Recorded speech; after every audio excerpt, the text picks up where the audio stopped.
What's up, everybody? I'm Richard, And I'm Shawn. and we're speaking the language of bromance. Today, we're quick hitting the news, or at least not really the news. Not like today there were airstrikes in Syria. Although I think there are airstrikes in Syria going on, but that's neither here nor there. We're going with quick hits of the news that both of us find interesting. Mood enlightening, good stuff, fun Right? stuff. It's all fun. Like living forever. Who doesn't We're want to live not here forever? to bring you down. Bring We're here you to up. lift you up. Lift me up, Lord. Lift me up. I was trying to sing some Creed there, but I couldn't remember it. Oh, thank God. So, Rich, how would you feel about living forever? Like Highlander? Essentially, yeah. Except there can be more than one. Oh. Well, can we sword fight? Well, yeah, if you can live forever. Yes. I think. Well, though, we'd sword fight and then take each other's heads off. Yeah. Then I think you would still die. So, scientists have essentially found what they think is the on-off switch for aging cells.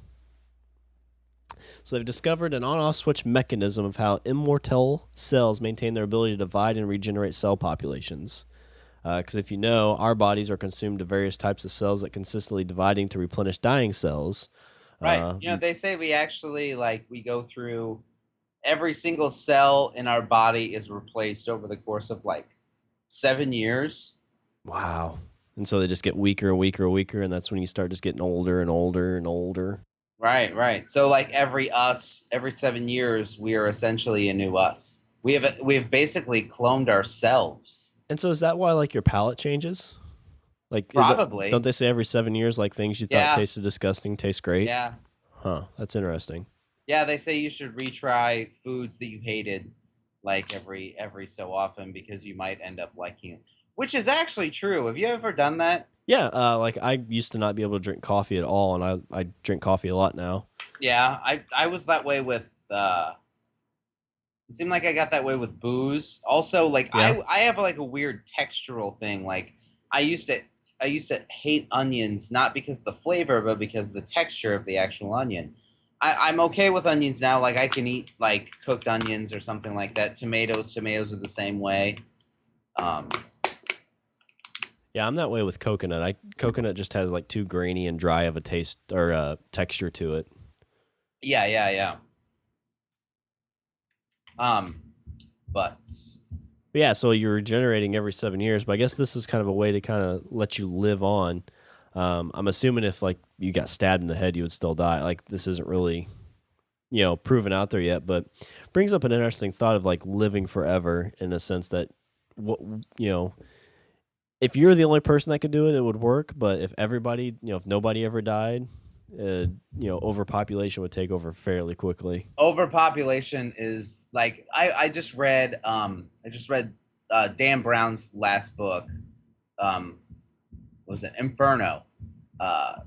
It's kind of in his series of he had Angels and Demons, and then the Da Vinci Code, and then he came out with the book The Lost Symbol, and probably I think it was last year he released Inferno, and it delved really heavily into overpopulation and the math, basically how the math is almost irrefutable that within the next 100 years or so, if we keep propagating at the rate we are,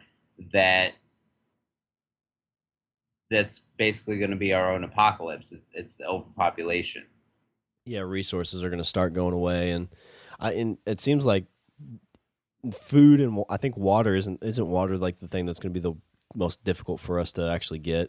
Water's already difficult to get. I'm living in a state where there's a huge drought. That's a good point. A 3-year drought. It's all right, everybody, do the water bucket challenge. Yeah, right? I've heard a lot of people bitch about that, which is kind of funny. My daughter did an ice bucket challenge, and she was on the beach when she did it. And she was standing on the beach, and it's she poured the bucket over her head, and after the video shut off, there was some dude, I guess, that was walking by and was put the water back in the ocean. And then she was like, dude, we're on a beach. I thought like you'd said like people like ran over there and trying to pick the water out of the sand because they haven't drank in a week.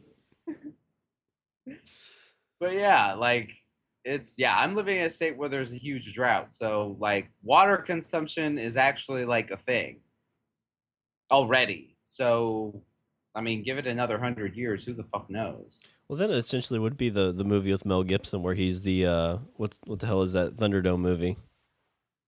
Because is it Mad Max. yeah Mad Max? Isn't that because that's Have you basically what that is?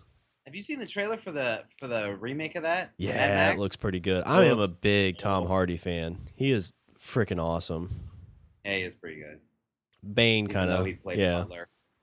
But have you seen? He's in a movie where it's like the I can't remember what it's called, but it's based off like the driest county in Carolina, and it's where it's basically they're doing distilleries and stuff during the dry period.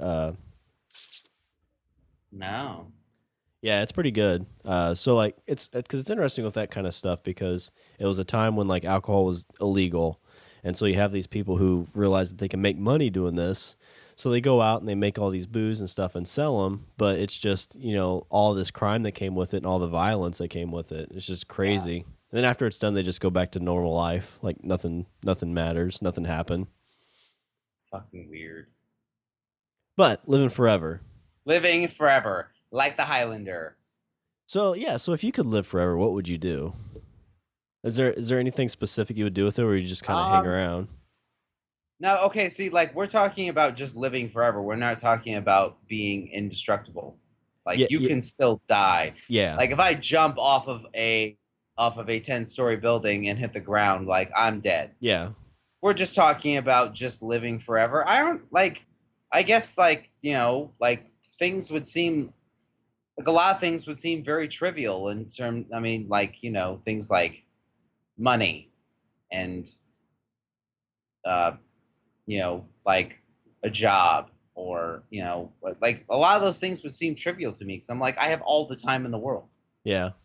Well, I guess look at it. There's two ways you can look at it. The depressing way, which would be like you'd still have to do those things because if you don't eat, you're gonna die, or if you Right. don't have a home, you could still freeze to death. You just essentially won't die of old age. Right. So it'd be just like a hell like Groundhog's Day where you're staying pretty much the same age, but you have to do everything you normally do. Yeah, that would suck. That was a good movie though. That was filmed in Illinois actually. Oh, was it?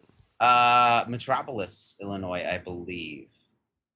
Superman's from there. He is from there. They have a giant Superman That's what I statue. thought. Yeah, they have a giant Superman statue in the town.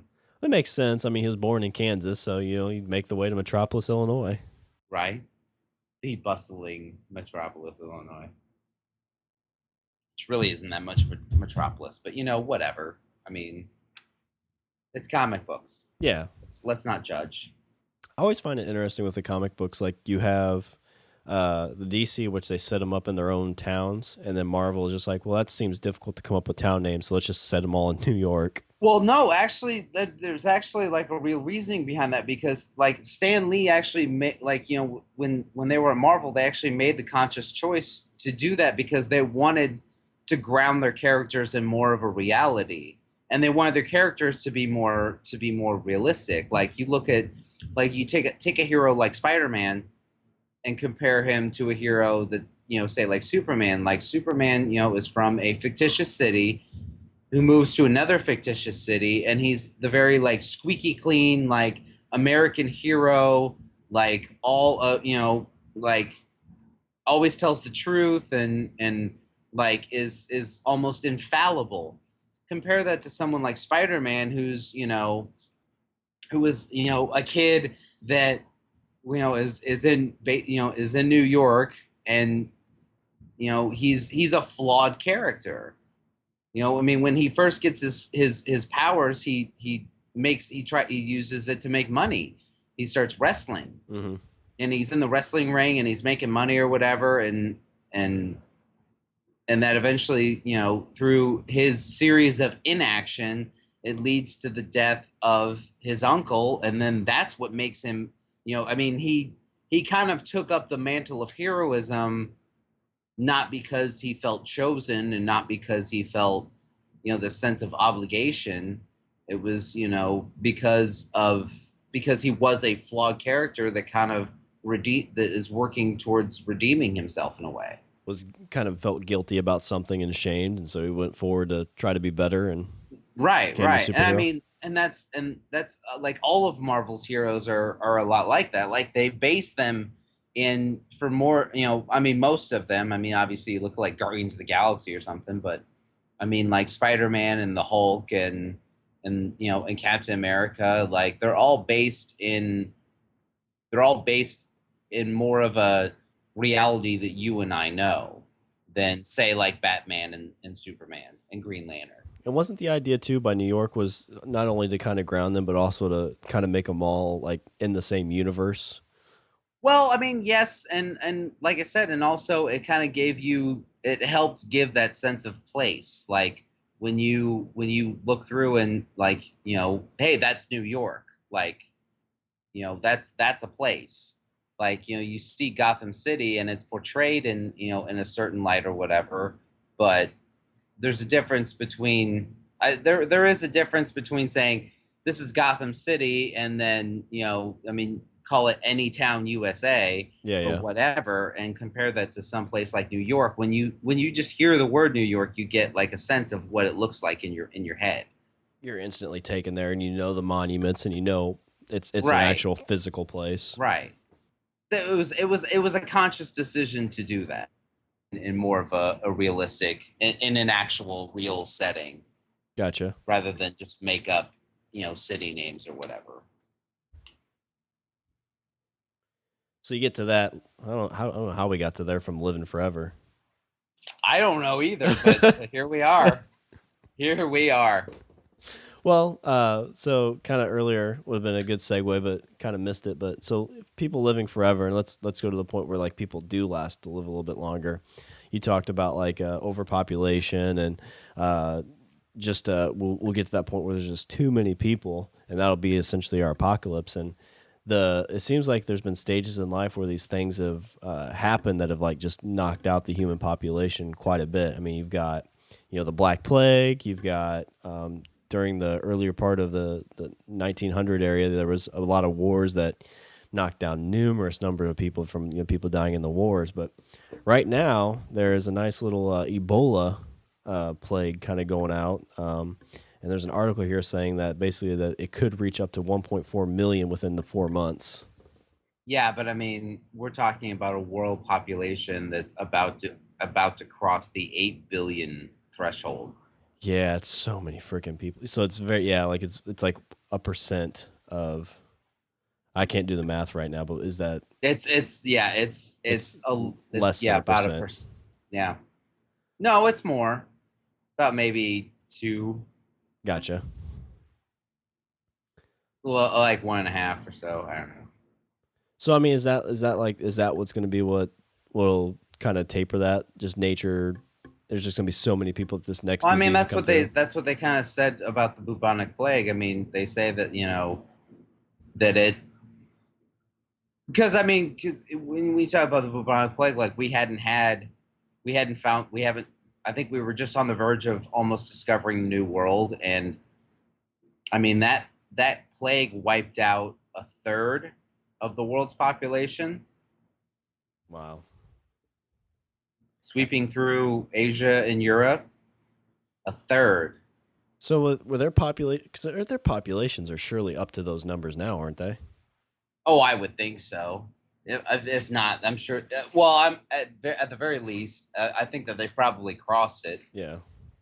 I guess just now, we're just better with health and everything that we're kind of helping people kind of get past those things, and we're a little bit more health conscious, I guess. Yeah, yeah. I mean, overpopulation. It's scary business to talk about, but it's a reality that I think that we're probably within, like I said, within the next century. I think it's a reality that we're gonna have to come to grips with. Like I don't. But the question is how do you solve it? Yeah. I mean, do you? I mean, in the 50s, or not in the 50s, I mean, in Germany during the Nazis, they had what they called the eugenics movement, where they basically forcibly tried to create sterility in they tried to make people sterile, or people that they found undesirable. They tried to make them sterile Uh, in order to propagate, what they considered to be the superior race. Like, to the point where there was actually stories. There was a story I heard where they had they would make like Jews and stuff come up to sign in for like a registration program or something, and while they were standing in line behind the desk of the person that was, having them sign paper, behind the desk was an X-ray machine that would fire X-rays at their junk oh, geez. in order in order to in order to help them become sterile. Sterilize them. Oh, that's disgusting. Yeah. But then, like, in the 50s, then we actually had our own. There was actually a minor kind of movement where we were trying to curb people from having children, like, in the U.S. And it's that some people say it's one of the darker days of U.S. history. I mean, nowhere near something like, Indian relocation or slavery, but Still pretty bad. right, right. So yeah, I mean, the question is, how do you do it? Like, what? Like, you can't stop people from breeding. I Yeah, mean, I don't know. I mean, I know it seems like the United States is got quite a bit of landmass that we should be okay because we're not as like you look at some of the Pacific places, they just have so little land space, but they have just a huge population that they're all stacked on top of each other. But here in the United States, I think like per square mile, like it's like one person per like 10 square miles in the United States because oh we have yeah, I so mean, much land. there's so much land. I mean, I've driven through it. There's like wide open just tracks. I mean, granted, it's fucking desert. I mean, most of it, but I mean, there's just wide fucking open spaces where, like, I mean, I've been able to look out, like, 10, 15 miles in every direction and see not a single house. So I mean, yeah, there's land there. I mean, whether or not it's good is up for debate, but Yeah, looking like 1,000 years from now, they're like, yeah, let's say, okay, so all we got is we got this desert here we can put you at. It's like, how do you feel about the heat? How do you feel about right, the desert? right. Like, oh, I love the beach. Perfect. It's like the beach just without the water. You got the Be heat. great. You'll Yeah, love it. yeah. How do you feel about cactuses? Just Well, put out a pool and you'll be fine. It'll be just like the beach. Just like the beach. make sure you wear sandals or some type of shoes at night because there are a lot of critty crawlers. Now, watch out for scorpions and rogue bees. And see, and the other thing is, you also have to consider, like, okay, we could push for things like birth control and stuff like that, but then you have, people with religious convictions, and they're not very receptive to things such as birth control or condoms, or, I mean, you're trying to curb, like, one of the baser instincts of humanity. Yeah, it seems like families are growing, and this is just from my experience, but it seems like families are growing smaller and smaller here. Though, I mean, you think They generations are. generations back, it was like 8 people to a family because you needed that many people to work farms and whatnot. Well, not even that. I mean, like parents used to have. I mean, our parents kind of came from bigger families. I mean, and I think, like, in the 50s and 60s, it was kind of the norm to have big families. I mean, like, look at the Kennedys. There were, like, what, like 8 kids? Yeah, lack of birth control and loving to have sexual relations. Right. And I mean, now you look at the show, like, what was that, John K plus 8? That was 8 kids, and, like, it seemed odd enough to have a reality show about it. Yeah, and that was probably fairly average, like in the 40s and 50s, to have that many kids. Right, right. So So I live in a household without any kids. You have three. I have three. Like if you take that times, actually you can't even take it times two. You have to add five to it to get up to eight for you. Like what would that entail? Like how much more difficult? Honestly, like, I don't think it would be that much more difficult, because, okay, I'm gonna give you like a basket. Well, no, I'll give you a football analogy. Okay, when when there's one kid, when there's one kid, there's just it's you and the other parent with the one kid. Like it's easy to manage, it's easy to control. You're double teaming. Right. When there's two kids, then you It's play man. man to It's man. man to man coverage, you know? Like, hey, you take this one to school, or you take this one to, soccer practice and I'll stay here and help this one with homework. Okay, man to man coverage. When you get to three, then you're playing zone. There's areas that you handle and there's areas that the other person handles, and you just kind of, play the zone. There's the holes that they're going to get through, and they're just going to be able to get away with that kind of stuff because you can only cover so much ground. Right, exactly. So like when you get to three kids, you're playing zone. So once you get past three, then I think it's just a question of, it's a much busier zone. So, I mean, I don't know. That's the way I've always looked at it. I've looked at it as like I'm playing zone defense. Makes sense. But I mean, if you're asking me if I would want more kids right now, no. No. Hang on, Amanda wants to tell me something. Okay. What? Pregnant? Oh, crap. That's awesome. We can strike this, right? Yeah, I can edit that out. Thank God. I'll take out kids right now. Just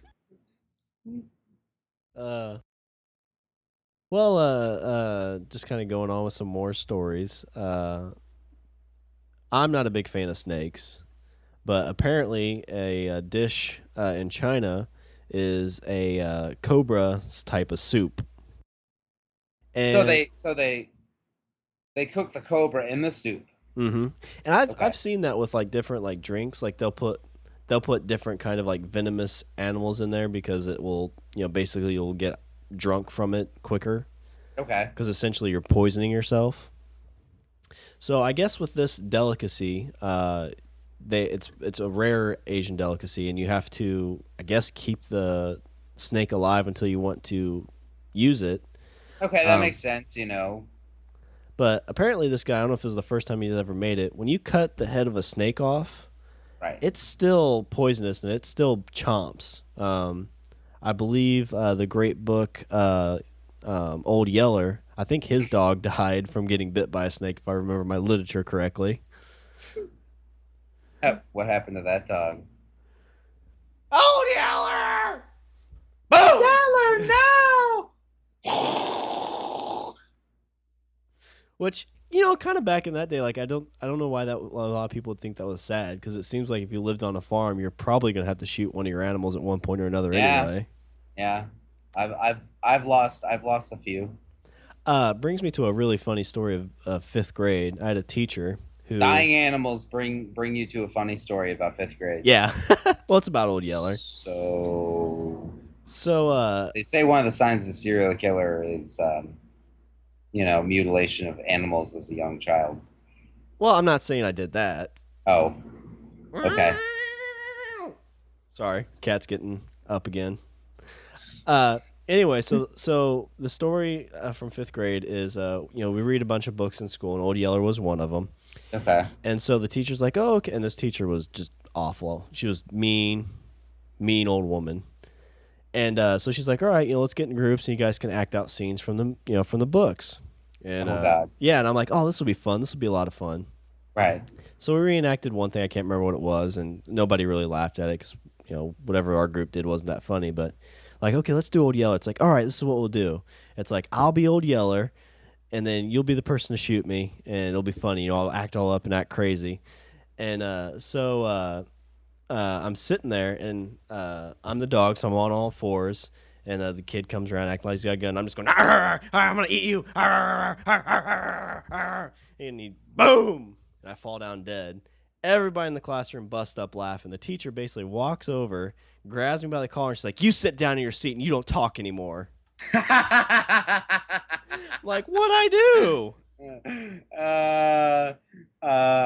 You probably, you know what you did? You probably, like, her pet probably died that day. Probably.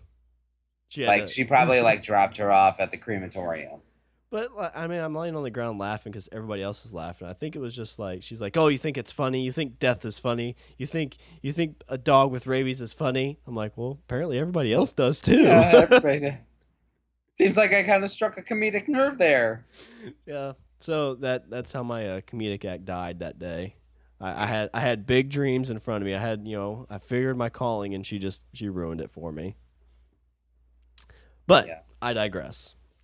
So back to the story. So the guy cuts the head off the snake and doesn't apparently wait for it to die or use any kind of thing to protect him because it was a spitting cobra, and Oh. ends up spitting on him, and he ends up dying. They said they didn't know what was happening, but they could hear the screams coming from the kitchen. Oh shit. It was Yang Hong Chang. Yang Hung Chang is no more He is no more. because he died. See, this is why you got to wear your personal protective equipment. Yep. Little spit guard. Really, you just have to like, what's the? They say those things spit in your eye. To get Those yeah, spitting I think that's cobras. the idea. I think if they feel threatened by somebody, they'll spit in their eye to get away. But then Yeah. like, well, or do they? I would assume. I guess they would do that to anything, wouldn't they? They spit in their eye to like make them. That basically obscures their vision, and then they'll attack, or they'll get away. But yeah, they actually like shoot like a jet. It looks like a super soaker. Yeah, I've seen it. It's like when you gleek or whatever. Yeah, yeah. Ugh. Like they're I'm sorry. The expert is Yang Hong Chang. The guy who died is. Let's see. What is his name? Let's give him credit. Pang Fan. Pang Fan. fan Nice. I wonder if he's As- related to Lo Pan. casualty of Of feeding the man, because some rich dude was. I bet some rich dude still got to eat it. I bet you did too. Someone died making your soup, sir. What the fuck was his name? Pang Fan. Well, Pang Fan his ass out of here and make my food. It's like, sweetie, they're gonna spit in your food. It's like, it's a fucking spitting cobra. What's it matter? Right? What a jerk. Lynn's son. Who would? I don't like snake. To me, is not something I would want to put in soup. There's all kinds of weird like things like that, like people eating snakes, and just there's a some kind of like sucker fish or something that like if it's like a delicacy too, and it's like they get a super high from it because if it's not cooked correctly, you can die. Yeah. Like you have to make sure they cook it correctly or you'll die. Yeah. And that just doesn't sound fun at all. Yeah. That just I mean, like I get the whole like excitement brush with death thing, but that to me, like that is a fucking game of Russian roulette there. I was just gonna say, is that essentially playing Russian roulette? It's like, Yeah. well, got 1 in 6 chance of dying. Roll it. Right? And what if it's not even good? Like I want it to be the greatest taste ever if I'm gonna die, potentially die from it. In case it doesn't, in case it kills you, like at least I had a good meal. Yeah. Yeah, I just like to me, like I mean, just from a culinary standpoint, like snake does not seem like something I would want in soup. Like, I mean, just the meat in general, it's very stringy. It's very, like, I don't know. Like, maybe it's a stew. I was gonna say like maybe if you did like a chicken noodle-y kind of thing, like boiled it off the bones and. I don't know. Put in with some veggies. I don't know. What would go with snake? Like, I'm imagining like a cream soup with like these bits of like with these like hunks of snake floating in it, or like oh shit, like Indiana Jones and the Temple of Doom, where they go to eat, they go to have dinner, and like the first thing they have is like bugs. And they peel the top off and they're like licking the insides of the bugs, and then they go from that and they're like, snake surprise. And this chick's like, what's the surprise? And they cut open the snake and then all these little snakes come out of it. And they're just like, I was just harkening back to have you ever seen Waterboy? Yes. When they come and Mama's made that big old anaconda snake. It's like if you were gonna say what part of the snake we're gonna eat, what part would you say that would be? Well, snakes really don't have parts, but if I was gonna say, I'd say his elbow. Snake elbow. What's for dessert? Squirrel.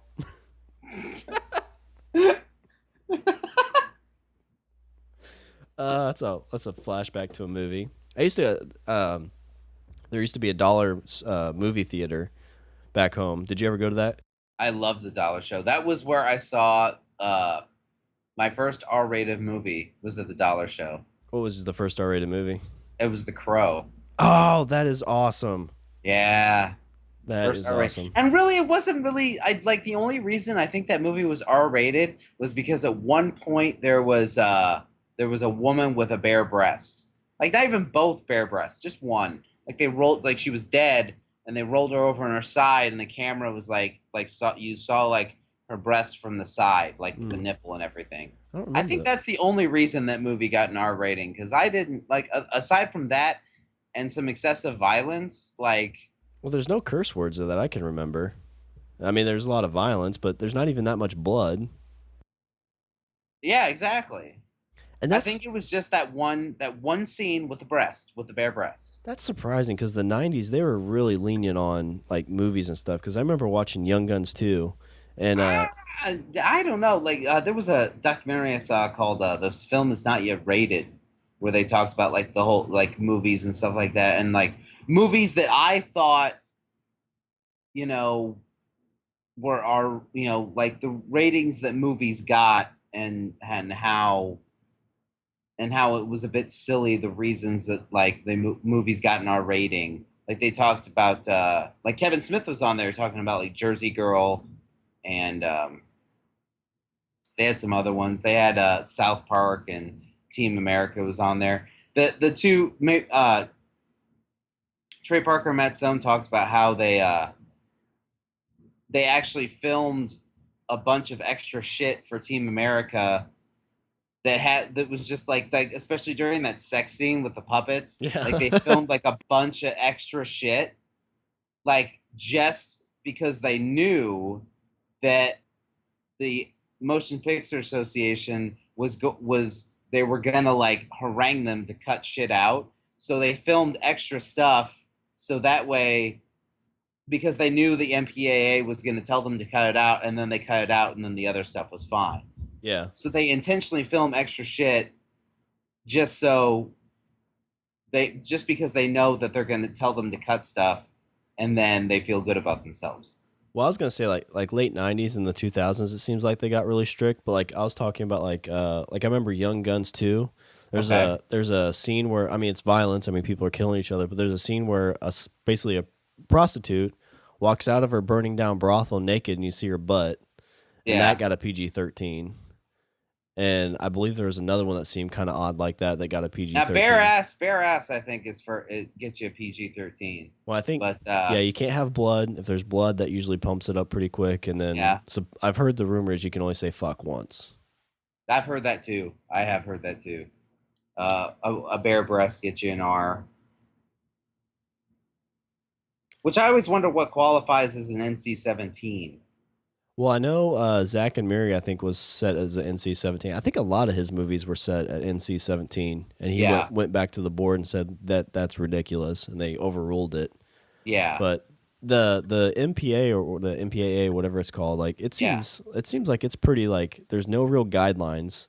There It's isn't. it's They just just it's all subjective and it's all like whatever person is sitting watching the movie, it's basically whatever it's up to them. yeah, it's like this feels like an R. It's like well, it's made by Disney. Oh, it's a PG-13. But exactly, but and that's the thing is that the MPAA is also it's overseen by studio executives. So movies that, that have a lot of money riding on them or whatever are basically gonna get pushed with possibly a lower rating in order to appeal to other audience. You know what I mean? Because it's Yeah. all about money. Well, that's what Snake like. I've never really paid attention to ratings. It's never made me want to go see or not go see a Yeah, movie. me neither. But I mean, there's a lot of like, especially, I mean, like parents taking their kids to movies or letting their 16-year-olds go see like R-rated movies. They can't go see them because some parents aren't going to allow that. Right, and I mean honestly, like I mean, even when it comes to like going to see movies with my kids, like I don't look at the rating of the movie. Like I don't use that as a basis for my judgment at all. I look at I'll watch a couple trailers of the movie. I might you know look at see what like the basic story is, like the teaser of the story is, and then just kind of use that as like my contextual basis. Yeah, you could get a good feel for that. Like Zach and And Mary. also, like the other thing is like you know what your kids can handle, Yeah. and you know what your kids can't handle. Like, just use your good judgment. Well, you know what you want to be appropriate. Like Zach and Mary make a porno, probably not appropriate for kids. Right. You know, Batman, the Dark Knight is kind of. I actually was surprised that was PG-13 because there's a lot of creepy It got violence in that. yeah. It's. But see, that's the other thing is like I mean I think that we Americans have a propensity to not view violence through the same prism as say someone in Europe, like and as like a European, and also the way Europeans view sex is the way in movies is the way we view violence in movies. Like movies here that are excessively violent but not overly sexual Gotcha. Yeah. will get a lower rating than in you go over to Europe and movies that are a bit more sexual, not at all violent, you know, kind of appeal that are marketed more towards younger viewers. Like that. Didn't that movie uh yeah, Diary of a yeah, Nymphomaniac. Nymphomaniac. Yeah. I was gonna say necrophiliac. Whoa. What That's movie did you watch?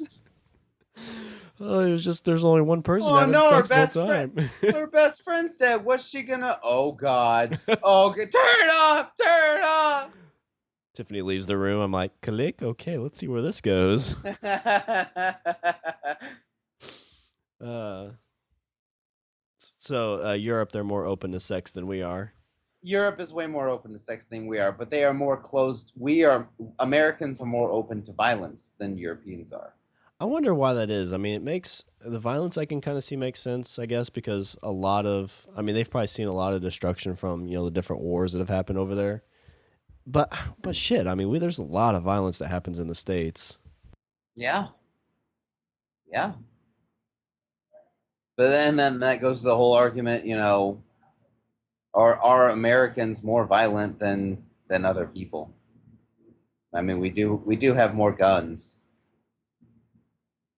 Yeah, I know there's always a lot of numbers that kind of point to that there's more violent crimes here. Yeah, yeah, yeah. But I don't know. To me, I think that's a headier debate for another time. Yeah, it is.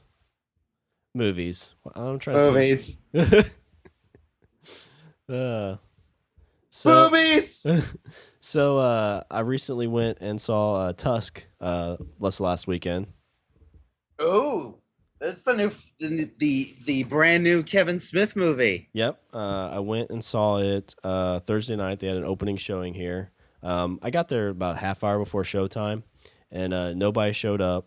And it was about 10 or 15 minutes before the show started, and these two guys came walking down, and like View Askew, Kevin Smith fans, for sure. And I was Right. kind of yelled. I was like, "Oh, hey, I'm glad I'm not the only one here." And they both kind of looked at me like, "Oh, look, a new best friend."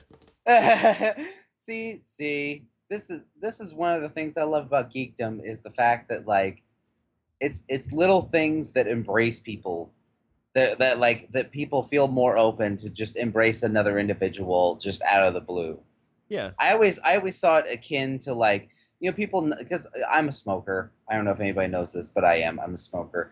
I always saw it as akin to if you're out one night and you're out at a bar and you go outside to smoke a cigarette. I have been outside smoking cigarettes with people that by the end, like where I've been drinking and they've been drinking. By the end of that cigarette, we're best friends. Well, it's just like, yeah, it's a more personal thing. Like if in the bar, everybody's going to the bar for a reason, but there's Right. just a smaller number of people going out to smoke. Everybody goes out to smoke, and then like there's people that like I come back into the bar with, and I'm like, this is my new best friend. This is what Tom. This is Tom. Hi, I'm My new Tom. best friend. and he's fucking hilarious. And But I yeah, I mean, and that only yeah. happened twice that I remember, and I didn't get jealous both times. Seriously, I don't know why you keep bringing it up. Why don't you have another cigarette with Tom? Maybe I will. Maybe it'll be the best cigarette ever. But yeah, like that's one of the things I love about geek culture is the fact that like it's it's easy to embrace another individual just because you found something that they like. You both have something in common, and you have something in common right off the bat. If you're in a Batman movie and you're wearing a Batman t-shirt and somebody else walks in with a Batman t-shirt that looks cool, you're like, I like your shirt. And then and you wouldn't say that to like a random person on the Yeah. street. Well, I would, but most people wouldn't say that to a random person on the street. I wonder if you feel like something like that movie where it's a very small, like it's a lot smaller than like the Batman crowd. Like you go to opening night of Batman, that place is sold out. You go to the Yeah. opening night of this, it's a lot smaller. But Yeah. but to me it felt more intimate because I've kind of followed all that stuff that was going on with the movie, and like you knew everybody in there, especially that night, had done the same thing. Like they were laughing at jokes that like were very like it almost feels like you're personally involved instead of like with like Batman. It's like it's Batman, everybody's involved. But this, it felt Right. like these people were there for a specific reason. Yeah. I was thinking about trying to go. I was hoping. I mean, he did have one. I was hoping that Kevin Smith would do another. He did a Q&A screening in LA a week ago. I was hoping he was going to try and do another one because I was thinking about maybe trying to go to one. Yeah, I kick myself every time when he was doing the Red State one. Oh yeah. I really should have went to because he went to Kansas City and St. Louis. Well, he went to Kansas City because I think Kansas City's where that the crazy fucking assholes Yeah, where that Westboro Westboro Baptist. Baptist. Yeah, Yeah, they're in Kansas City, aren't they? Isn't that like where uh, their home base they're is? like I think like a half hour, 45 minutes into Kansas Yeah, from there, but yeah, fairly close. yeah. And so he picked that city because he wanted, you know, that was his way of being like, Yeah. I'm coming, I'm gonna be close.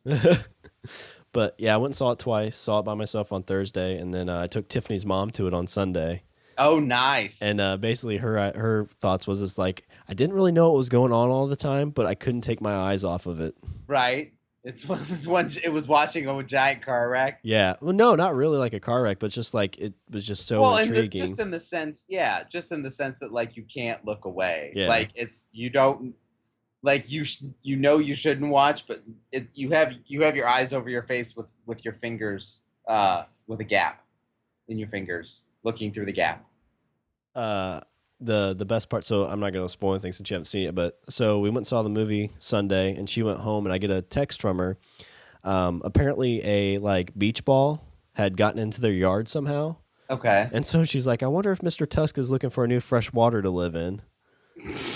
And like, I wish I would have thought about it because that would have been the awesomest trick to pull on her is to put that like on the porch or something to freak her out. But I didn't. Then just hide on the other side of the fence.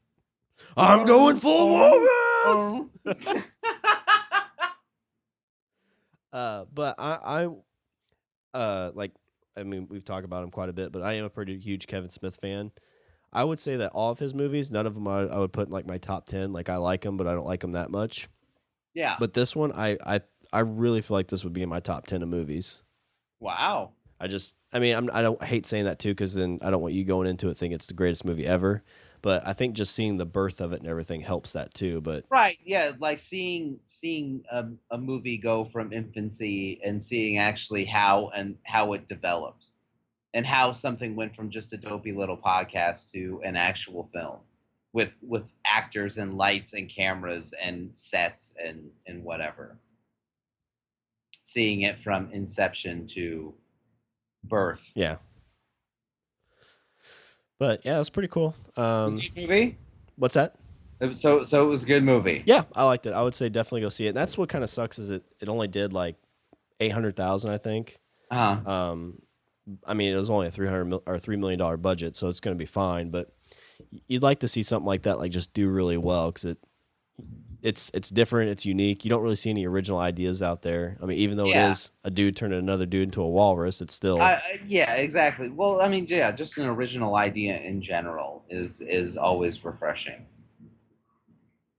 But I mean, he's already working on the next movie in his Great White North trilogy.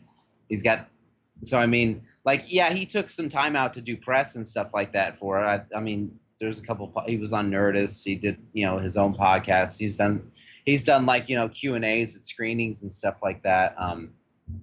But he's already working on the next one. He's smack in the middle of production of the next one, actually. Yep. And then the Moose Jaws, I think, is already financed. I think they're doing that in January, so it's kind of neat to see something like that come about. Yeah, I agree. I had a friend of mine that lives in Austin, Texas, and he said he got to talk to Kevin like for 10 minutes when they were, because he brought Tusk down to do a screening at Fantastic Fest. Oh, nice.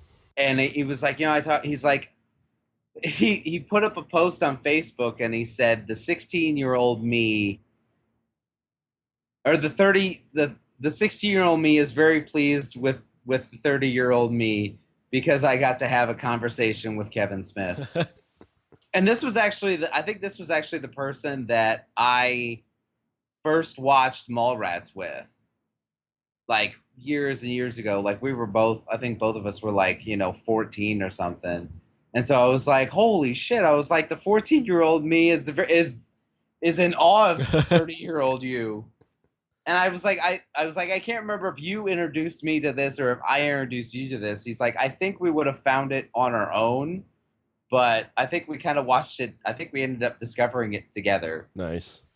Yeah, it was kind of cool. But so we've gone full walrus. How long do walruses live? I think they live for a while. Maybe that's where they got the idea of switching off aging. That movie kicked that off. Yeah. Let's see. Walruses. I actually don't know if they'll tell this. I know like killer whales live for frickin' ever. They can live up to like 100 years. Yeah. They're like turtles. Turtles live forever too. Lived to 20 or 30 years. Unless they're on film. And then they die. Killer whales? No, turtles. They die in the box office. Oh, yeah, that's true. They do. See what I did there? See what I did there? Huh? I'm done. And that's. I was curious. Have you come to terms and gotten over the lack of success of the Ninja Turtles movie? I guess what's been nice about it is like a lot of people have felt the same way I do, because that just makes it feel more justifiable. Yeah, I gotcha. I mean, I think it'd really suck if I saw it and then everybody else is like, no, I love this. This is great. Like people who are like kind of fanboyish, I guess. Yeah. But everybody like that I've kind of heard talk about it's kind of like, it was a movie. Right. I'll watch the second one, but yeah, I've kind of not thought about it much since then. I think I saw Guardians of the Galaxy a second time, and that kind of helped clean my palate. It washed it away. What is it that made Guardians of the Galaxy so good? I've been sitting here trying to figure it out because I mean I've seen it and it's a great movie, but I can't figure out why it was good. Like I think so far I've come to the conclusion that I think it was just maybe the lightheartedness of it, how it kind of like didn't take itself too seriously. Yeah. Well, the characters were all perfect. I mean, they all had like great interaction. I mean, you look at it, it's basically like a Whedon-verse type movie, type show. I mean, you get like a bunch of characters together. Each one has a really cool personality, and you give them personalities that play well with each other, and you make a good movie. I mean, yeah, I mean, all those characters were, kind of got developed through the course of that movie. Yeah, you had good one-liners. I mean, the action was good. The music was good. Yeah, music was great. Gotta love the music. I think that's kind of like you see that in a lot of movies. Is it's like it's very little dialogue and it's a lot of action and just like we just want to get your eyeballs in here But this actually felt like it told a story. Everybody had a good backstory. Everybody had something interesting. There's character development, but there was action. There Yeah, was, just a really well put together movie. yeah. Yeah, I agree. I think I think it comes down to like there's a difference between like eye candy porn and something that actually wants to tell you a story. Yeah. You take a movie there was a movie that's like the biggest disappointment I can think of in terms of like something that looked fucking amazing but just totally fell short was Sucker Punch. Yeah, I felt the same way. Like I remember I saw the trailer for Sucker Punch and I was like, "Holy shit, this movie looks I badass." had such a huge nerd boner when I saw that. I had opening night marked on the calendar. Like, I'm gonna go see Sucker Punch because, like, to me, Yeah. in my It's like you mind, saw girls and you saw dragons and yeah. guns and fucking sword fights and you were just like, "Oh." Because spoilers on this, because I want to talk about this. Because in my mind, I'm like, okay, these girls are in an insane asylum, so this is what they think the insane asylum is. Like, they're crazy, so they think they're actually fighting dragons and doing all this stuff. And I'm like, that seems Right. awesome. Right. But instead, it's like, oh, they get into this kind of world to do things like steal keys and knives, and they're trying to break out. And it's like, I think right when I saw that, it killed it for me. I'm like, I'm done. Like, this is not what I had in my mind. And I wonder if that's just because what movies do is like you build like it's going to be this kind of story, and then it's not. That's what ruins it for you. Yeah, I don't know, but I actually like that movie I actually never finished. Oh, really? Like that's how like it just I don't know, like the fact like I said, like it was going like the the scenes where they had these big fights and whatever, like the whole story behind it to me, like it just kind of like didn't it made the eye candy scene seem hollow Yeah, in a way. yeah. That's a good way to explain it.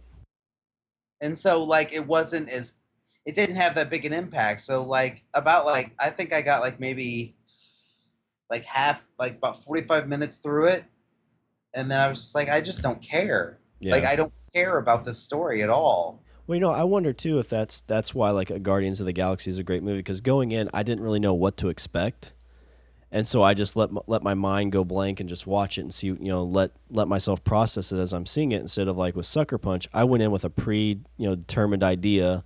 I thought I knew where the movie was going to go, then it threw me a curveball, and then I just couldn't get it. Well, see with Sucker Punch like I didn't know the story.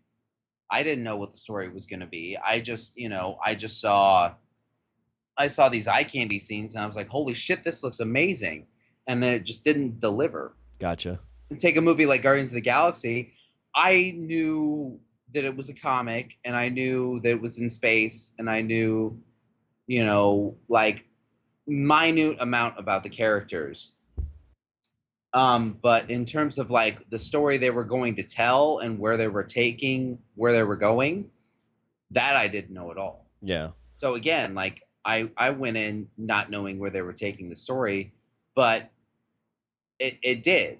It picked me up and it took me through. And that's the thing is like I said, like it told a good story. Mm-hmm. And I think that's what it comes down to I think that's what it comes down to with TV and movies is it all comes down to the writing.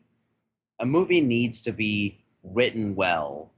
And I mean not on the first pass, but a movie needs to be written well by the time it gets to eyeballs. Yeah. There has to And be a a good TV story. show a TV show, a movie, it needs to have a good story and it needs to be written well. You look at like the best shows over the last like 5 years have all been it's all been well written shows. Breaking Bad, Sherlock, I mean even like the like Lost. Mm. They were all I mean like the writing kind of tapered off and that's why everybody hated the last couple seasons.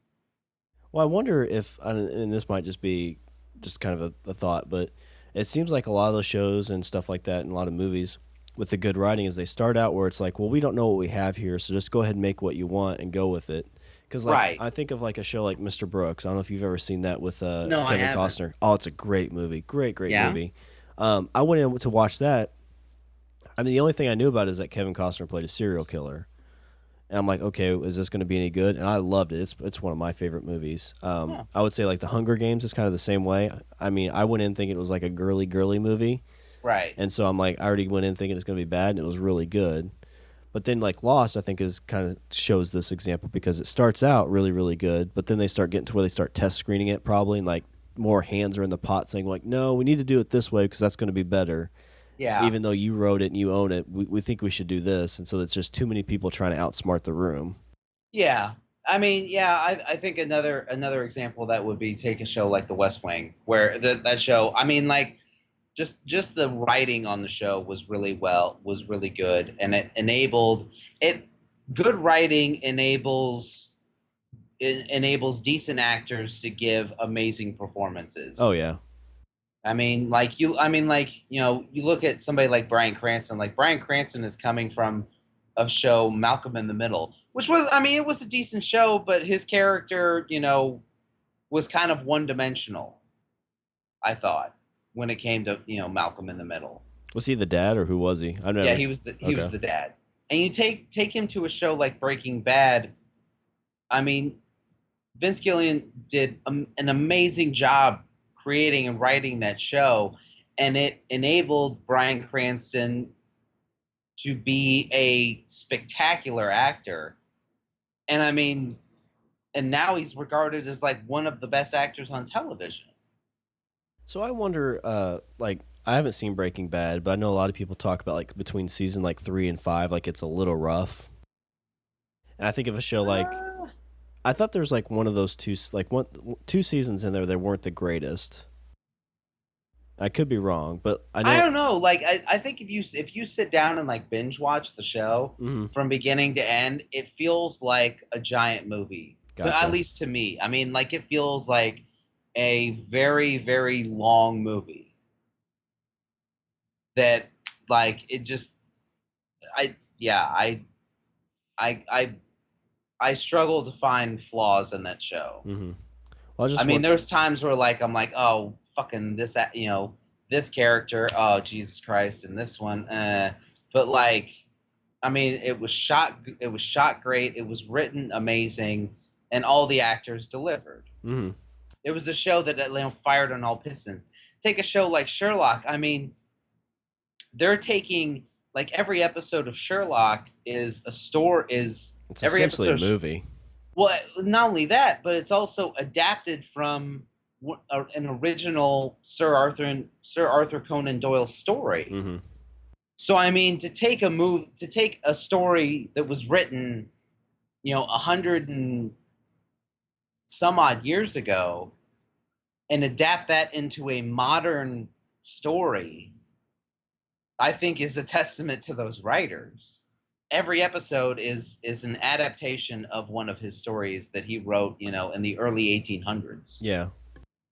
I was just kind of curious, like some of those networks, like FX and AMC, if they're a little bit more lenient in letting shows grow. Because I know, like Sons of Anarchy, like, there's a few seasons there that were a little rough story wise, but it's gotten really Yeah. good the last couple of years. Walking Dead, I kind of feel like it's the same way. There's a few seasons where it's not the greatest, but Yeah. they let those shows mature and let the people working on it mature. That they, once they get into season 5 and 6, like they build a really powerful show. I think I would say that. I think network television used to do that, like, in the 70s, 80s, maybe early 90s, where they would kind of let shows kind of grow and develop. But I think probably like from like the mid 90s on, I mean, shows came and went. I mean, look at like the shows that Fox canceled over the last 4 or 5 years. Yeah. Like they were going through shows like crazy. Firefly was a casualty of that. Mm-hmm. I think that was a show. I mean, it was a great show, and I mean, who knows where it could have went if they had given it It time actually, to yeah, or just giving it a grow. full season. Right? Yeah. I mean, and it makes you wonder, like, if that show was on, say like an AMC, like, would we still be watching it? Yeah, could you imagine? Like God. the budget they were given because they had like the full ship and everything, like for Fox. Like if like an AMC or something would have picked that up, like You probably it'd be difficult to say like if they started it today because you wouldn't have Nathan Fillion and all of them in it. You have different people, but I don't know. Nathan Fillion, I think, would still do it. I think most of the original cast would actually probably come back for it. I wonder if I guess he'd probably look okay. Like he, because he looked a lot younger in the early part and like when they first did it, but they brought Yeah, him back. He'd be a little seasoned looking. yeah. There was an episode of Castle where he was in the full getup. Nice. Did you ever see that? Uh-uh. It was a Halloween episode, and he comes out and he's dressed like straight, like he fucking walked off Serenity. Nice. And his daughter was like, "What are you supposed to be?" And he's like, I'm Space Cowboy." And she's like, "Weren't you that like 5 years ago?" Oh, that's awesome. It's the only part of that show, that Castle show, that I actually thought was decent. I mean, it's an okay show, but it is what it is. I mean, Nathan Fillion's got to eat. I get it. Yeah. I've never been a big fan of like those kind of I mean, neither. procedural kind of Oh things. God, CSI and fucking NCIS and fucking whatever other initial show you can think. Oh Jesus! Like, just give me Law and Order. I can't even do that. Like I've just never been a fan. The only one that I've ever really kind of clinged on to was Criminal Minds because it was always. Or that Criminal Intent with Vincent D'Onofrio. Is that the one where it's the one where they're from Gerardo or wherever that? They're the serial killer unit basically. Oh no! I thought you were talking about Law and Order. Oh no! They had that Law and Order Criminal Intent with Vincent D'Onofrio. That one wasn't bad. I mean, I'm a sucker. I can watch. I'm a sucker for Law and Order because fucking what's his name? The DA McCoy. I can't think of the actor's name. But yeah, like I don't know. He just seems like a badass to me. Like he just seems like he'll give like his closing statement. I'm just waiting for him to throw up his arms, and be like, "I'm fucking McCoy, bitch." Is he badass enough to eat a spitting cobra snake soup? No, but I think he's been gray haired for years, so maybe he figured out how to live forever. Bring it back around. Yes. All right. Well, I'm gonna do a little housekeeping. You do that. I will. You do that. If you want to follow, keep this house clean, damn it. Shine my shoes. No. You need some Windex. I wish I knew more of her lines, but I only know no. Superman is not here. All right. Well, if you want to follow us on Twitter, we're at Language of Bro. You can email us at languageofbromance@gmail.com. Visit our website at languageofbromance.com. Give us a like on Facebook and leave us a comment on iTunes and Stitcher. And also, if you get a chance, check out the pod nods at soundslikeanearful.com/community/nods. Well, Nod the pod. Is there anything else you'd like to add before we close her out?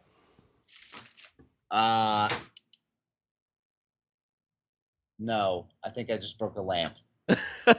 Did you love that lamp? I love lamp. All right. Well, that's all the bromance we have for this show. I'm Shawn. And I'm Richard. And I say we eat the beaver. No, beaver is not here.